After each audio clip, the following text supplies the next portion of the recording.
सभी साथियों को नमस्कार। आज के इस वीडियो में हम बात करेंगे एसएससी जीडी एग्जाम 2026 के लिए इंपॉर्टेंट क्वेश्चनों के बारे में। जैसा कि आप सभी को पता है, एसएससी जीडी 2026 का एग्जाम स्टार्ट हो चुका है और मेरे भाई कई शिफ्टों का एग्जाम कंप्लीट हो चुका है। तो एक मेरे भाई अंदाजा लग चुका है कि किस तरह के क्वेश्चन आपके पेपर में पूछे जा रहे हैं। तो जिनका भी एग्जाम अभी तक नहीं हुआ है, इस वीडियो को लास्ट तक देख लेना, आपको समझ में आ जाएगा कि किस तरह के क्वेश्चन आप लोगों से पूछे जा सकते हैं। तो फटाफट से सारे के सारे स्टूडेंट वीडियो को लाइक कर दो, चैनल को सब्सक्राइब कर दो, साथ में मेरे भाई कमेंट में मुझे बता दो कि आप लोगों का एग्जाम कौन सी तारीख को है और कौन सी शिफ्ट में है। तो एक बार मेरे भाई अपनी अपनी एग्जाम डेट कमेंट कर दीजिए। तो मेरे भाई सवाल तुम्हारे सामने है, निम्न श्रृंखला को पूरा करें। अब मेरे भाई ये जो श्रृंखला का टॉपिक है ना, इससे तुम्हारी एसएससी जीडी की एग्जाम में लगभग 2 या 3 क्वेश्चन पूछे जा रहे हैं। तो जब भी तुम्हारा एग्जाम होगा, लगभग 2 या 3 क्वेश्चन इस श्रृंखला के टॉपिक से पक्के हैं। अब मेरे भाई बताइए, तो आप अगर इस सवाल को ध्यान से देखेंगे तो ध्यान से देखो मेरे भाई, एफ आता है 6 नंबर पर, ई आता है 5 नंबर पर, आई आता है 9 नंबर पर, जी आता है 7 नंबर पर, एल आएगा 12 नंबर पर, आई आएगा 9 पर और ओ आएगा 15 नंबर पर। अब मेरे भाई ये तुम ऐसे कर लो भाई, इसको ध्यान से देखो, 5 में 2 जोड़ेंगे 7 होगा, 7 में 2 जोड़ेंगे 11 होगा और 11 में 2 जोड़ेंगे 9 में 2 जोड़ेंगे तो 11 होगा और 11 नंबर पर तुम्हारा के आता है। जिन्होंने डी आंसर दे दिया उनके मजे हो गए, बाकी सभी का ये सवाल गलत हो चुका है। ठीक है, 5 में 2 जोड़ेंगे 7, 7 में 2 जोड़ेंगे 9 और 9 में 2 जोड़ेंगे 11, 11 नंबर पर के आता है। आइए अगले सवाल पर बढ़ते हैं मेरे भाई। ठीक है, तो अगला सवाल देखते हैं, अगला सवाल आपका क्या होगा। इसमें भी आपसे यही पूछा है कि श्रृंखला को आपको पूरा करना है। तो मेरे भाई फटाफट से बताएंगे इस सवाल का आंसर क्या होगा। अगर मेरे भाई तुम ऑप्शनों को थोड़ा ध्यान से देखोगे तो तुमको पता चलेगा कि मेरे भाई इसका जो शुरू का अक्षर है ना, वो मेरे भाई सब में सेम है। इसमें भी एल, इसमें भी, इसमें भी और इसमें भी शुरू का अक्षर सब में एल है। तो शुरू के अक्षर को देखो ही मत, सीधा अगले अक्षर पे पहुंच जाओ। तो मेरे भाई अगला अक्षर जेड है जो कि 26 पर आएगा, इसका अगला अक्षर एक्स है जो कि 24 पर, यहां पर वी है जो कि आएगा 22 पर। 26 में से 2 कम करेंगे 24, 24 में से 2 कम करेंगे 22, 22 में से 2 कम करेंगे 20, 20 नंबर पर तुम्हारा टी आता है। अब टी आएगा, इसमें तो एस है, गलत मार दो, इसमें भी एस है, गलत मार दो। अगले अक्षर को देख लो, इसमें एन है। ठीक है मेरे भाई, ऐसे कर लो, एन के बाद में ओ के बाद में पी और पी के बाद में क्यू। तो टी के बाद में क्यू आना चाहिए। जिन्होंने डी आंसर दे दिया उनके मजे हो गए, बाकी सभी का ये सवाल गलत हो चुका है। आओ मेरे भाई अगले सवाल पर बढ़ते हैं। अगला सवाल है, निम्न श्रृंखला को पूरा करें। फटाफट से बताएंगे मेरे भाई इस सवाल का राइट आंसर क्या होगा। कुछ बच्चे बोलेंगे कि सर सीरीज के क्वेश्चन करवा रहे हो, श्रृंखला के ही क्वेश्चन करवा रहे हो। वो इसलिए करवा रहा हूं मेरे भाई क्योंकि लगभग 2 या 3 क्वेश्चन श्रृंखला के टॉपिक से आएंगे। तो जरूरी है मेरे भाई इस टॉपिक को पढ़ना।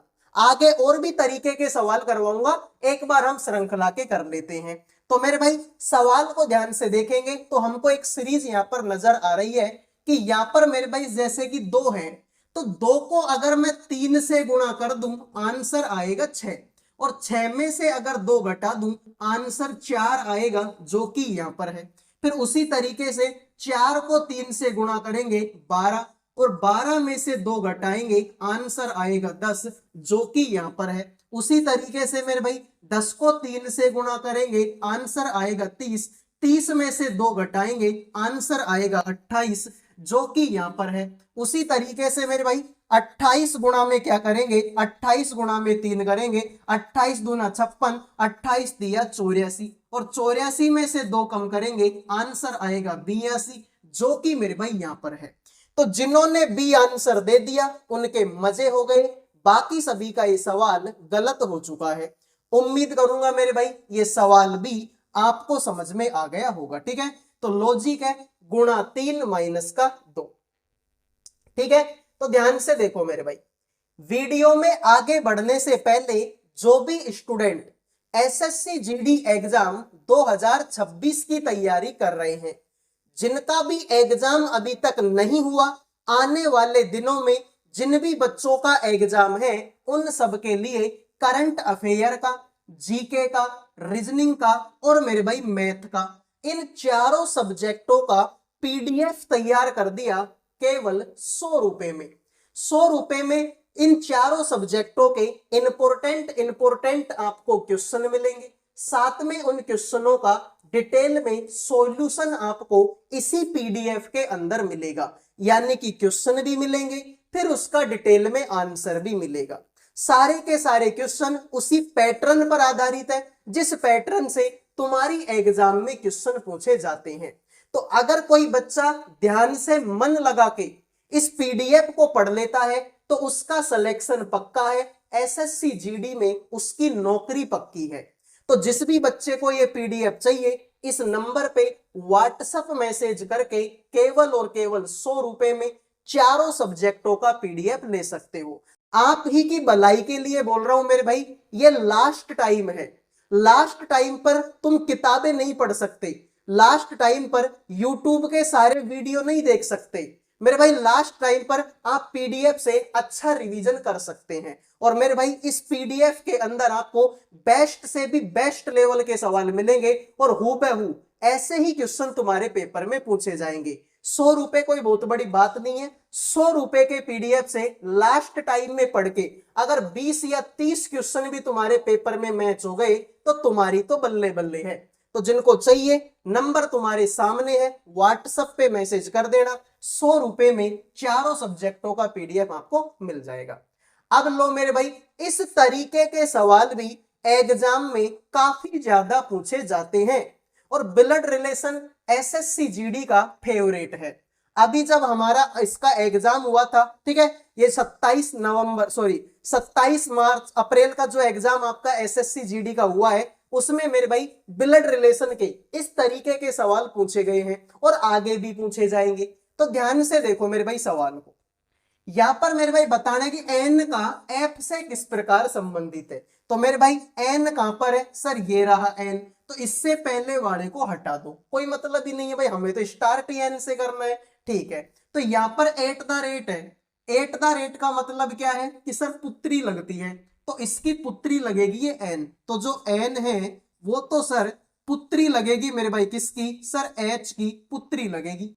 आगे तो मेरे भाई एंड है, एंड के चिन्ह का मतलब है कि ये इसका पति परमेश्वर है, तो इसका पति लगेगा ये एच, तो जो एच है ये तो पति लगेगा मेरे भाई किसका, सर वाई का। आगे तो मेरे भाई एट द रेट है, एट द रेट का मतलब फिर से मेरे भाई तुम्हारी पुत्री लगेगी, तो मेरे भाई जो ये वाई है ये तो पुत्री लगती है मेरे भाई किसकी, सर एफ की पुत्री लगती है। तो एन एफ से किस प्रकार संबंधित है, तो मेरे भाई ये रहा एन और ये रहा एफ। तो मेरे भाई ध्यान से देखो, मान लो कि ये मैं हूं, तो ये मेरी बेटी है, मेरी बेटी के पति मतलब मेरे दामाद, और मेरे दामाद की बेटी, तो मेरे दामाद की बेटी सर मेरी तो नवासी लगेगी। तो राइट आंसर तुम्हारा ऑप्शन नंबर 1 होगा। बेहतरीन सवाल है, जबरदस्त सवाल है। शॉर्ट वीडियो के माध्यम से भी मैंने आपको इस तरीके के सवालों को करना सिखाया था मेरे भाई। ये मैं हूं, ये मेरी बेटी, मेरी बेटी के पति मतलब मेरे दामाद, मेरे दामाद की बेटी, तो सर वो मेरी नवासी लगेगी, बात खत्म। आइए अगले सवाल पर बढ़ते हैं। इसका मेरे भाई इसका आंसर दीजिए, ये भी तुम्हारे ब्लड रिलेशन का एक बेहतरीन सवाल है।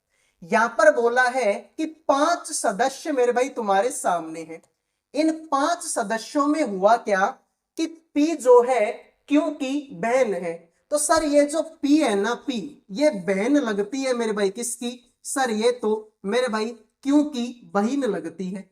ठीक है, और आर जो है क्यू की मम्मी लगेगी। अब मेरे भाई क्यू की मम्मी कौन लगती है सर? क्यू की मम्मी लगती है आर। तो अगर आर मम्मी है तो ये या तो बेटा होगा या बेटी होगी। तो मेरे भाई आर का बेटा या बेटी, अब मेल फीमेल का तो ऐसा कोई चक्कर क्यू के साथ में है नहीं, तो मैं ऐसे कर लेता हूं मेरे भाई कि ये इसका क्या लगता है? बेटा लगता है। ठीक है मेरे भाई। अरे ये इसकी मम्मी लगेगी, मैंने इसको इसका बेटा लगा दिया, क्या फर्क पड़ रहा है? अब भी तो मम्मी है भाई, ये मम्मी है तो ये इसका बेटा है। तो आर जो है मम्मी है भाई किसकी? क्यू की। अब क्योंकि मम्मी है तो ये इसका बेटा हो गया। ठीक है। फिर बोला कि जो एस है ना, एस आर का पिताजी है। अब जो आर का पापा कौन है? एस है। अब आर तो मम्मी है, मम्मी बोले तो महिला है, मतलब सर आर बेटी हो गई मेरे भाई किसकी? सर ये एस की बेटी हो गई। मैं सवाल को उल्टा कर रहा हूं। सवाल में क्या बोला था कि एस आर का पापा है, तो जो एस है ना, एस आर का पापा है, तो ये पापा है तो ये इसकी बेटी होगी। सवाल में तो बोला था ये इसका पापा है, मैंने सवाल को उल्टा कर दिया कि ये इसकी बेटी है। भाई मैं बोलूं कि ठीक है, मान लो कि मेरे पापा हैं, तो मैं बोलूं कि वो मेरे पापा है। अब वो मेरे पापा है, अब मैं ये भी तो बोल सकता हूं मैं उनका बेटा हूं।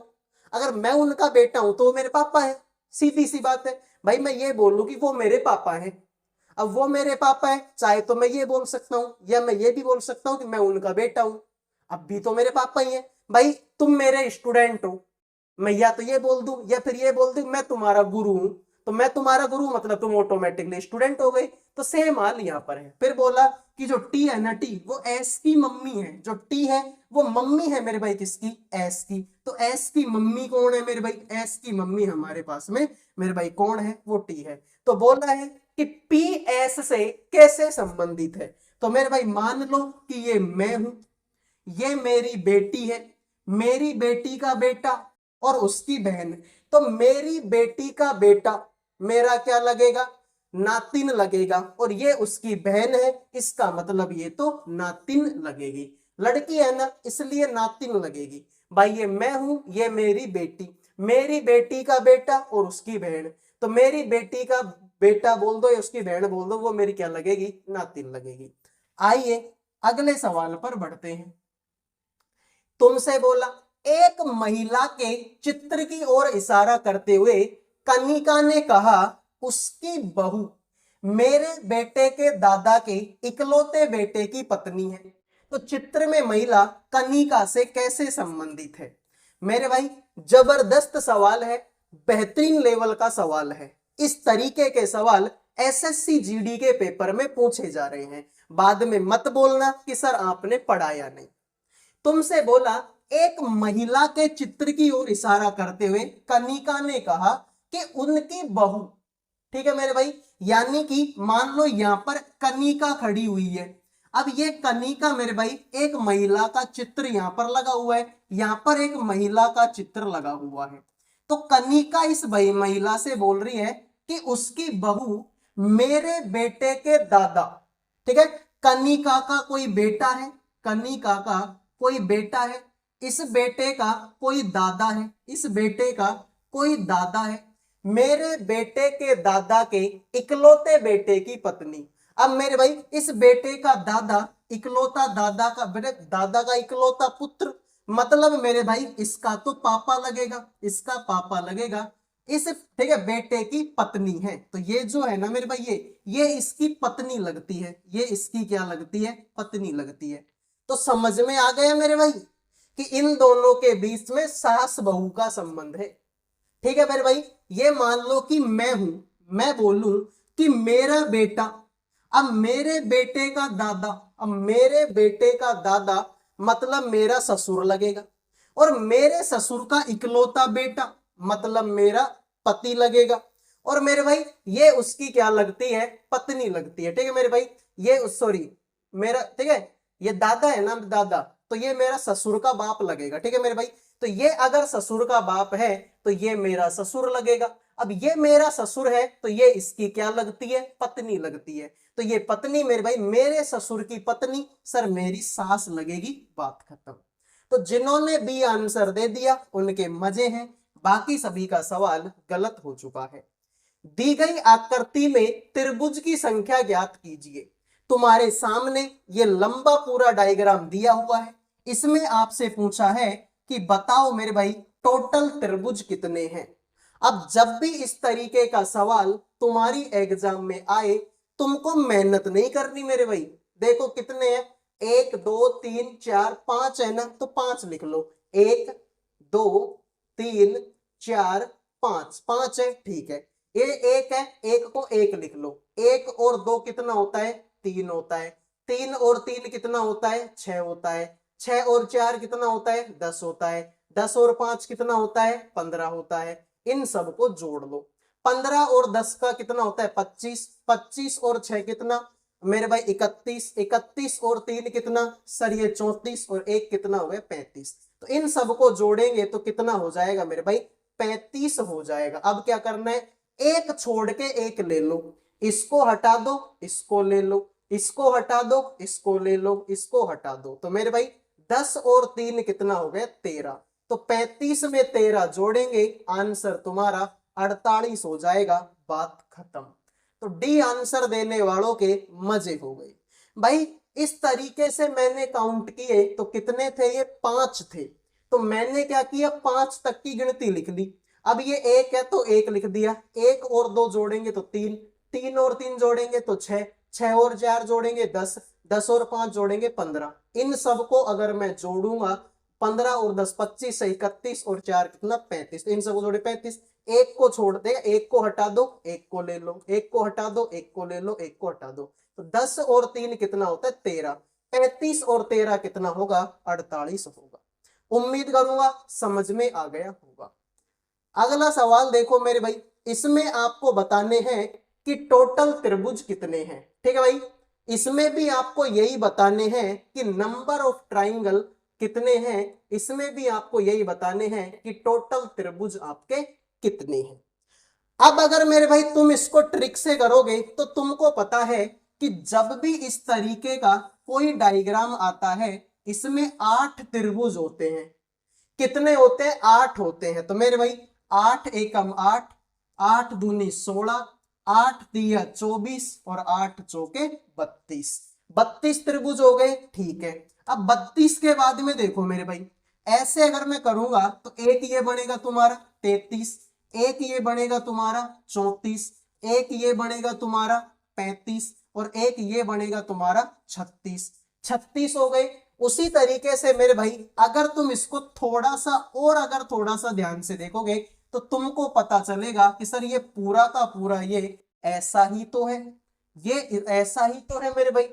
अरे ये ऐसा ही तो है। और मैंने तुमसे क्या बोला था कि जब भी इस तरीके का कोई डायग्राम बनता है, इसमें 8 त्रिभुज होते हैं। तो 36 तो पहले काउंट कर लिए, 8 ये हो गए।